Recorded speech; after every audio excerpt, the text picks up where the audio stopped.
In this video, we're going over 7 smart, genius, intelligent, practical places to put your money after you get paid. This video is aimed at people who get a paycheck, so no, I'm not gonna be like, invest your money in this business, stuff like that. Rather, these are very low to no risk areas to put your money if you wanna grow your savings and your net worth. For me, all I want is to be able to help people become financially successful. And of course, where you put your money plays such a big impact on that. It can either take you 30 years to get rich or 5, and it just depends on where you put your money right when that paycheck hits. So let's get started. The first place your money should absolutely go to is necessities. So there's the 50-30-20 rule, which basically states that 50% of your money should go to necessities, 30% to wants, and then 20% to savings. Now, I don't believe in this rule fully, but the important part that it makes is that yes, a good majority of your money is likely going to go into necessities. And that's actually a very, very smart place to put your money. You see, if you don't put your money into necessities, a lot of people, they start buying stuff that they don't need, and they start to see that want section really go up in percentage. And yes, everyone has necessities. There's housing, there's food, there's services. It really depends on the person, but everyone is going to have money that they need to spend on necessities. My point is that you need to prioritize your necessities over other things like your wants, and just know that when the money hits your bank account, it's okay and totally normal for you to actually spend it on necessities. Now, yes, the amount of money you spend on necessities can go up or down, and overall, we generally want to push towards having it go down by being more efficient with our housing, buying food that's on sale at the grocery store, and just trying to live below our means. But yeah, living life, it's the most important thing. And so the first thing you need to do is spend your money on the things that allow your life to keep going. Just for some reference, the Bureau of Labor Statistics says that the average American household spends approximately 32.8% of their budget on housing, about 16% on transportation, and about 13% on food. There are budgeting apps out there like Monarch Money that are really good, and they can actually help you reduce your necessary spend while increasing your quality of life. All right, the second place is gonna be treasury bills. And this is where we sort of start getting into investing. If you know me, you know that I'm not a fan of having your money just sit in a normal checking account. Rather, there are so many better and smarter things we can do with our money that can allow it to grow. So what are T-bills? Well, a treasury bill is basically a short-term US government debt obligation backed by the Treasury Department with a maturity of 1 year or less. They're usually sold in increments of $1,000, so just keep that in mind. Now, the reason why I'm such a big fan of T-bills is because right now they are paying some insane interest rates. They are also one of the safest investments since it is backed by the US government. And so personally for me right now, a lot of my money is in T-bills. We're seeing interest rates in the mid 5%. And so if you do have some extra cash to invest, I think right now T-bills is an amazing thing to put your money into. Another great thing about T-bills is that whatever money you're making, the profit, it's actually not subject to state or local income taxes. So while the interest rates can be a little bit higher than high yield savings accounts, the amount of take-home money you get after taxes can be quite significantly higher. It's actually very easy to buy T-bills. It sort of depends on what brokerage you use, but I do have some videos explaining how to do it, and we will link those down below. I personally use Vanguard for my treasury bills, and they've been nothing but awesome. The great thing is that they are actually quite liquid. You can sell them whenever you want on the secondary market, so don't think you're actually locked in for 1, 3, 6, or 12 months. And since we're on the topic of smart places to put your money, I wanted to quickly show you how to invest your money into a Roth IRA using Webull. And if you use my link in the description down below, you can get a 3.5% bonus for new contributions from a non-Webull account, or get a 1.5% bonus for IRA transfers. As you guys can see with Webull, you're able to open up various types of IRA accounts like traditional IRAs, Roth IRAs, and rollover IRAs. For this video, I'll go with a self-directed Roth IRA account, even though I could choose a managed account too, which is basically when they invest for me based on my goals and risk tolerance. So let's click this. We'll click open account. Make sure everything looks good. Click next and just follow the steps. You guys can also establish recurring deposits or investments, and also highly recommend cash management. You'll earn 5% on your contributions with no fees, and your account is FDIC insured. And yeah, overall, Webull is great not just for a Roth IRA, but also as a regular investing platform. They've been a long-term sponsor of my videos, and it's because I truly believe in their product and use it myself to invest. So again, if you guys want to get started investing, go ahead and use the link in the description down below to get a 3.5% bonus for new contributions from a non-Webull account, or get a 1.5% bonus for IRA transfers. And now back to the video.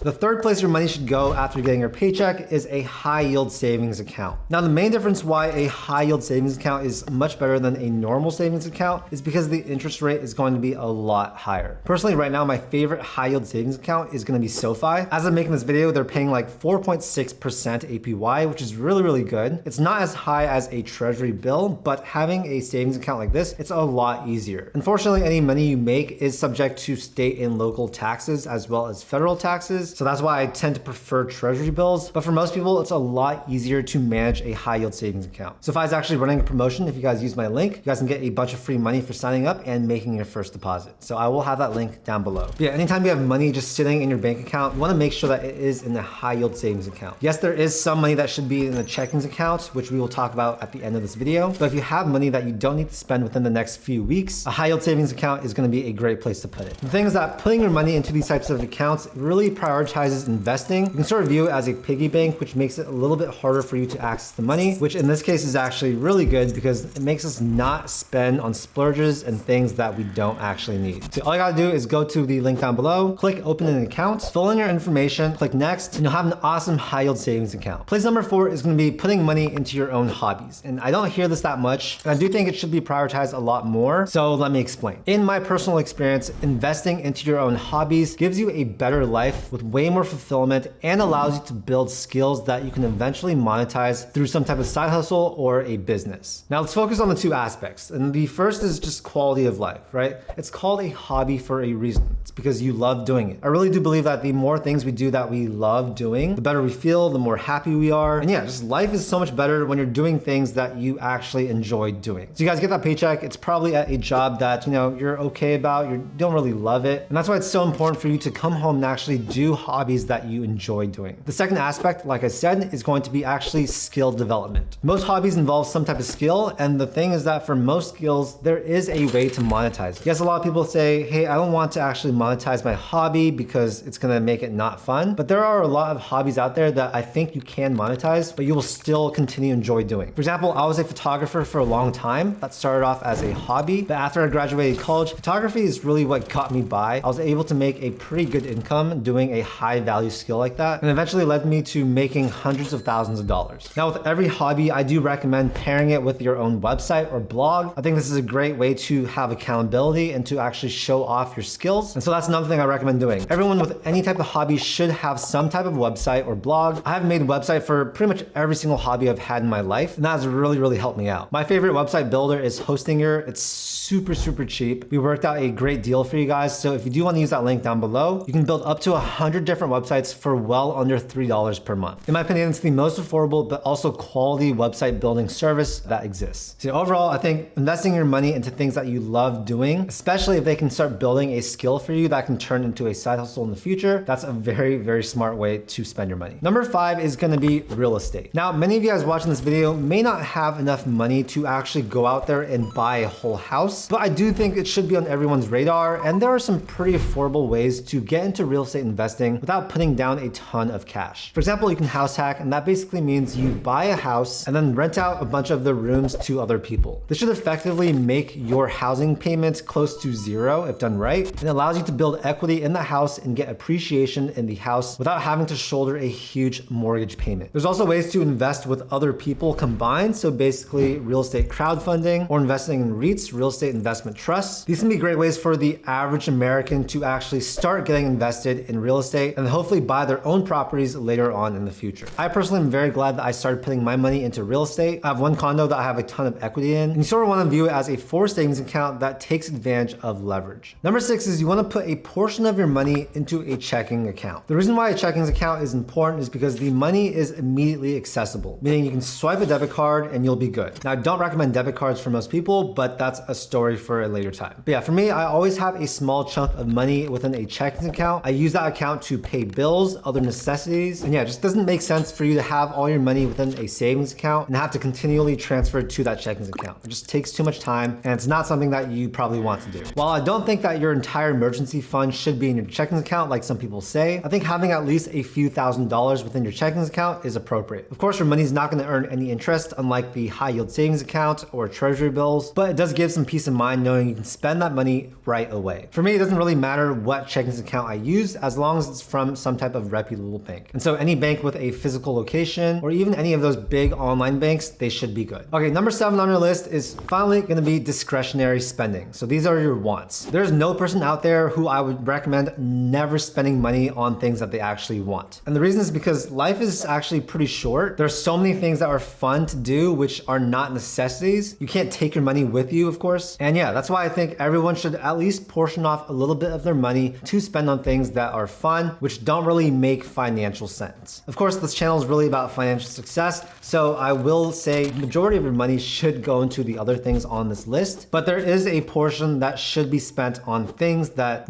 are not that smart. That's really where budgeting comes in. And if you have an app like Monarch Money, it can essentially hold you accountable and say, hey, you're spending too much money on this right now. Cut down on that and put your money in more intelligent things. The average American spends about $1,500 per month on this type of spending, which I personally think is too high. You really want to maximize your return per dollar spent on this type of stuff. So for example, is that $100 meal gonna actually be 10 times better than that $10 meal? Probably not. In terms of happiness that it brings, it's likely not going to do that. So yeah, those are 7 smart places to put your money after you get your paycheck. I'll say this over and over again, but personal finance is hugely personal. It really depends on your life, your situation, and a bunch of other factors. At the end of the day, everything is discretionary. You can choose how much you want to put in that category. But if you really want to grow your savings and grow your net worth, you'll want to put your money into things that actually grow your money for you. So these are going to be traditional investments. Those are going to be the actions that really play a huge role in how much money you can accumulate. And with that accumulation just comes more safety. And I'll tell you guys, not having to worry about money is such a great feeling. I've been broke before. And trust me, being rich is so much better. Not really in terms of like how much you enjoy your life, but more in terms of how much less stress there is about money. Anyways, I hope you guys found this video helpful. If you guys did, make sure to hit that like button and also subscribe for more content just like this. I do a ton of videos about personal finance, investing, and entrepreneurship. Thank you so much for your time, and I'll see you in the next video.